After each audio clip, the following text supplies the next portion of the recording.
Okay, here we have our 2012 BMW 750i xDrive, and this was purchased at the auction, as is obviously. And what had happened? Well, the front drive shaft had actually separated, actually broken, and here we see it was actually digging in to the upper oil pan, or I should say oil casting there, of the N63 engine. Now, as we'll see in just a moment, the N63 is aluminum block, and it has what we'd call an upper oil pan and a lower oil pan cover. Well, the upper oil pan was just being beat out, and of course we have pictures of that, which we'll see here in the video. So it just nicely machined a hole in that upper oil pan casting, and you'd pour oil into the engine. No matter how much oil you poured in, it just come out on the ground, and the oil level warning lamp would continue to flash at you there on the information display. Now, it's not like this thing didn't make noise. I mean, this isn't something that just happened.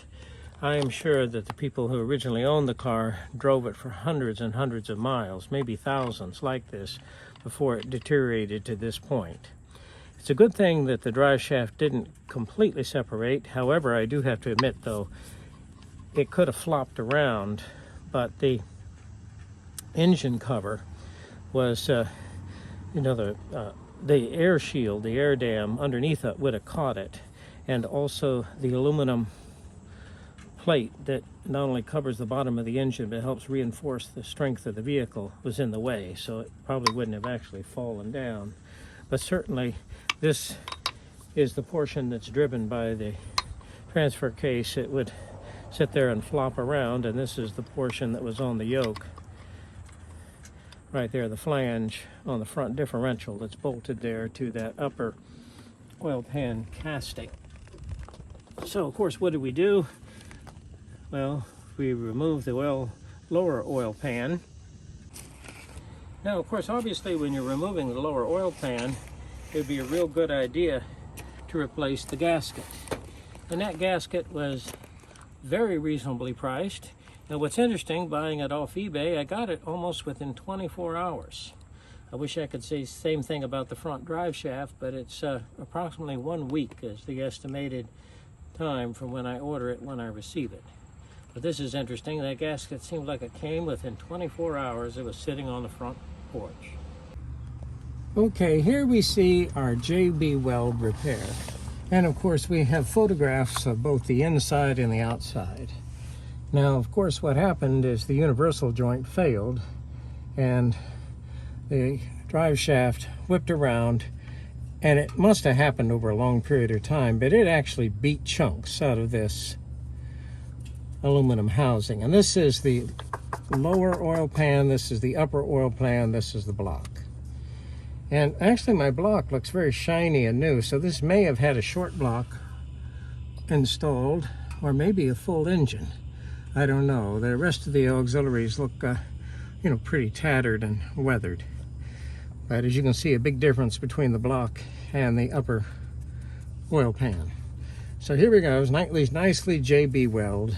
A good 24-hour cure, and actually a couple of layers, grinding, a layer, grinding, a layer, and then the same thing on the inside. I had to make sure that the yoke actually cleared. And one thing I found about the JB Weld with the die grinder and actually just the regular sanding cylinder, it ground very easily. No problem, no problem. Wear a mask, you're going to get lots of powder. Now, what's going on up here? What happened here? Well, there wasn't actually a leak, but the whipping drive shaft took a chunk out of this transmission cooling line. It wasn't leaking, so with a combination of the JB Weld steel, which is the quick setting, malleable, hand putty type, and then the final coating of JB Weld, hopefully that's going to hold. Now, I'll drive this car for a while to make sure I don't have any leaks or any problem. And it has been running probably for about maybe 30 minutes, so it's good and hot. good and hot, filled with liquid moly 5W40 motor oil and a fresh oil filter. So she's ready to go. Check the transmission fluid level there on the side. The fluid's very dirty. We're going to service this. What does that mean? Replace the pan and the filter. We get that from WIT, and then I use Pentocen ATF1. I always like to use ATF1. Stay away from the ATF1 low viscosity, the LV. That has a tendency to be real hard on the bushing there and the stator support there. I think it's the E clutch, that's what they call it there on the ZF nomenclature. So it has a tendency to wear that bushing out, and that's actually a sealing point there to apply that clutch, so that causes a problem. All right, you notice that I have no drive shaft. And one thing that's interesting too is on this style transfer case used by BMW, and there's no connection right now. There's an electric motor there on the back. If you take this apart, there's the gear on the output shaft that's connected through a multiple disc wet type clutch. There's an idler gear, and then of course there's the gear that connects to this flange that the drive shaft bolts to. Well, you'll notice if the motor doesn't actually apply the clutches with the cam, then there's no connection. And there's a direct mechanical connection from the output shaft of the transmission to the drive shaft going back. So really, I'm always connected to the drive shaft on the back. If I apply this clutch fully, then I can lock both drive shafts together. And anywhere in between. And I'll tell you what this is a lot like. We just recently worked on a Porsche Panamera with the PDK dual clutch transmission. They do the same thing. They have a big multiple disc clutch that gives an infinitely variable output to the front differential. So now what we're going to do, we're going to let this down, we're going to take it for a thorough road test, and we'll show you, hey, let's see if we get a fault code, let's see what happens. Now I'm not going to horse with it, I'm not going on snow, and I'm not going to drive it recklessly. I'm just going to drive it as a normal customer would drive his BMW, and we'll see if we get a fault code. Now, by the way, I do have an oil wear fault code already, and we really don't know the history of this vehicle, but just kind of looking at the weathered conditions here of the transmission versus the transfer case, that may be a replacement transfer case, I don't know. Just looks a little different. Now, something to keep in mind is that on ZF, I believe that the 6 HP here, this is not the magnesium aluminum case. They like to do that with the 8 HP, but obviously the magnesium aluminum is going to look real different from basic aluminum, and there may be a little difference in the formulations right here. In fact, I think actually if I find it there, it actually tells me the composition of the aluminum on the case. So, but there we go. And here we see the release for the parking pole. It's emergency release. I had to take that off because the bolt was broken off. So we got that all fixed. Shields are gone because I'm going to be servicing the transmission, and we're just going to road test it and see how it does as a xDrive rear wheel drive. So we're going from xDrive to just plain rear wheel drive.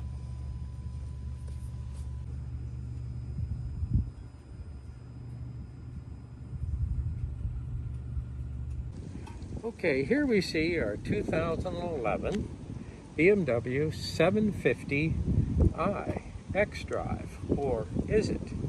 Nope, the front drive shaft is removed from the vehicle. The vehicle drives perfectly, no problem with park, and no check engine lights, no problem. Now obviously if I stressed it on snow or horsed around with it in the curves, it would tell that, hey, you know, I don't have a connection to the front wheels. But just in normal driving, no problem. And it's as if it were just a regular rear-wheel drive 750i. Now, we intend on putting the drive shaft in, it's just that I don't have it. And the old one, of course we were showing it, has broken up, and it actually damaged one of my bolts severely too. So I ordered a set of bolts for the flanges to the drive shaft universal joints. I don't have those. I won't have them until the end of the week. So I put the car back together. It's off the ramps, so You can drive it around, clean it up, go ahead and inspect it.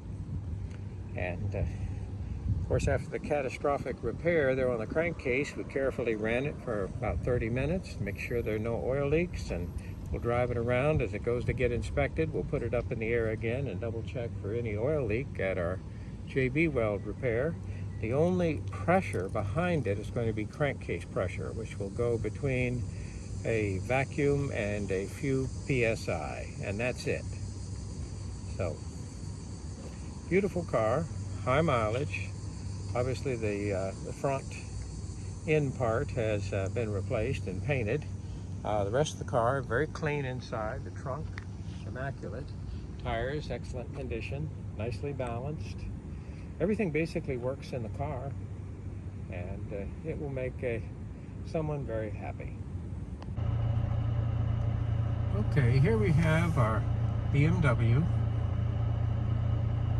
750i xDrive without the front drive shaft. And the interior is actually in very good shape, and that's always a problem with a used car, because oftentimes it's easier to deal with severe mechanical problems than it is with interior. But with the exception of the door pull, which I ordered a new interior liner there for the handle, it is in very good shape. I have some cosmetic problems there on the blower switches. I'll probably get they have actually a nice little sticker. You got to be careful putting it on, or it looks kind of cheap. Cup holder is in excellent condition. Here, the compartment, which I guess would be the ashtray, and it has a real cigarette lighter. That is in excellent condition. As far as the features here with the radio, I got a full-featured radio with FM, AM, satellite radio, and weather band. So that's certainly a nice feature. And of course we have the navigation. And we have the CD player. So those are all nice features, and here I see my CD player right up here in front. Okay. Tires are in excellent condition. This car actually came from New Jersey. The AC blows nice and cold. The blower is making noise, but on the 750i, the F01, F02, the way that the blower cavity is designed, it has a tendency to ingest leaves and debris, and also the little screen comes apart and goes into the blower squirrel cage, so that obviously needs to be cleaned out. No problem, we'll take care of that, and at the same time probably freshen up the cabin air filter. But right now it seems to be nice and cool. Glass is in excellent condition, all the windows work. Go ahead and put it in drive, and here we are, a xDrive rear wheel drive, no front drive shaft. Now this transfer case is a Magna ATC 35. Now the ATC 45 is for, like for instance, the X5. It uses the chain. The ATC 35, it just simply has the idler gear. And the way this transfer case is designed is that it actually has a wet-tight multiple disc clutch that's applied mechanically through what they're calling a servo motor, and it can apply rather quickly, and it can progressively connect the front drive shaft to the rear drive shaft progressively, so I can have very little torque transfer or full lock between the rear and the front drive shafts. And another vehicle that we worked on recently that was designed like that was the Porsche Panamera with its dual clutch PDK transmission. We had the all-wheel drive version, and it had the progressive multiple disc clutch that would progressively connect the front drive shaft to the output of the transmission there as needed in case, of course, we're cornering or any type of wheel slip. And I still also had the feature with the anti-lock brakes that if an individual wheel starts to spin, I can touch the brake independent of the driver through the anti-lock brake system. Okay, I don't have any check engine lights. My little triangle there is telling me to set the time, which I haven't set yet because the battery is disconnected. But it's doing real nice and quiet. We've had it on the road. Just under a half a tank of fuel. I'll go ahead and fill it up. And of course, especially a used car, we only use super premium. I like to get it from BP, Exxon, or one of the major brands. I want to stay away from the ethanol blends if I can. But here we go. Okay, here we see the drive shaft from the BMW 750i xDrive. This is a 2012. Now, BMW uses a transfer case made for them by a company called Magna. And Magna uses the identification of ATC 350 for the 750i. Now, this style transfer case, it uses the idler gear. The ATC 450, which is used in the X5, that uses a chain. Now, this is the front universal joint. This is what's actually bolted to the flange there on the front differential. And as you can see, this universal joint has failed. And this happened over a long period of time. This just didn't fail. It had gone a long distance. And as we can see that the actual shaft itself has been doing a mean machine operation there in the side of the upper portion of the oil pan, or the lower portion of the crankcase, and that's made out of aluminum. It actually just busted it right out. It was leaking engine oil right on the ground as fast as you could pour it in, and the low oil warning light was just continually on there on the driver's console. Now, we've repaired the vehicle, cleaning it up very carefully and lowering the oil pan and washing out the damaged area thoroughly with brake clean and blow drying it with compressed air. And we've repaired it with JB Weld, and that wasn't just one application, but there are about 3 or 4 applications using about 3 packages. So I think we did a pretty good job. It seems to be nice and dry. Now, we've been driving the vehicle for a while without the front drive shaft. Now why does that work? Well, on the Magna transfer case, the output shaft to the drive shaft to the rear differential is splined directly to the output shaft of the transmission. So it always defaults to just a rear wheel drive vehicle. I have a wet type clutch pack that's progressively applied through a servo motor and a cam mechanism that allows me to progressively attach the front drive shaft to the rear drive shaft. So I can go from 100% rear wheel drive to 100% all wheel drive or 4-wheel drive lock.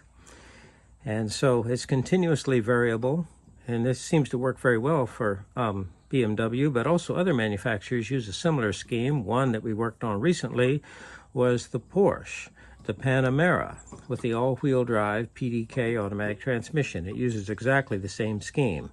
It has a great big wet disc, multiple disc clutch that can progressively connect the front axle to the rear axle. So either 100% rear wheel drive or a totally 4-wheel lock, and anywhere in between. All right, now we have purchased a new drive shaft, and it came today in its box. I purchased it online. This came from the vendor on eBay. And one thing that I've noticed, if you're having a problem with a vehicle and you notice that the part that has failed is readily available, relatively inexpensive, and very easy to order, it tells you that, hey, this is a common problem and a lot of people are having the same problem. So here we see our drive shaft. This is a brand new drive shaft. Looks like it's pretty good quality. It's, of course, made in China. Oftentimes what I see in Chinese parts is the workmanship is excellent, but sometimes I question the materials. But here we're going to find out. Now, I don't think it makes any difference whether the drive shaft orientation, there's no front or back to it. And let's go ahead and feel this universal joint. It feels good and tight, that's for sure. Maybe a little too tight in one direction, but that seems to be acceptable. Let's go ahead and flip it, and let's see what this side feels like. Feels a little bit freer. It's all ready to go. So I also have ordered a set of bolts to install the drive shaft. What happens is one of these bolts was severely beaten up by the failure here of the universal joint. I was lucky to get it out, but the other bolts seem to be in excellent condition.